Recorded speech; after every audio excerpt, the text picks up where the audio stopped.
Ever wish you could instantly create perfectly aligned layouts in Illustrator?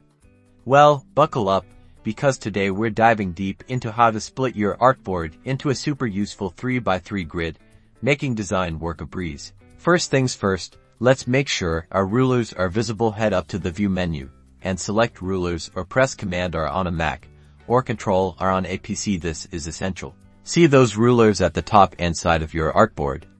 That's our starting point now. Click and drag from the top ruler to create a horizontal guide, and then do the same from the side ruler, creating a vertical guide. Place them anywhere on your artboard. We'll refine them later. Now, let's figure out our grid dimensions. Let's say our artboard is 900 pixels wide. To create a 3x3 grid, we need to divide the width by 3. Use a calculator if you need to.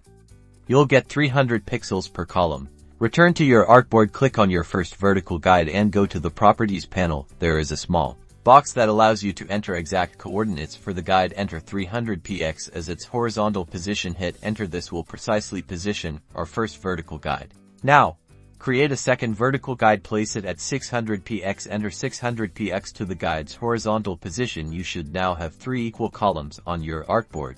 Repeat that process for the horizontal guides. Divide your artboard's height by 3, and then drag to horizontal guides at the calculated positions. For example, an artboard with a height of 900 pixels would require guides placed at 300px and 600px. There you have it, a perfect 3x3 grid created with precision guides.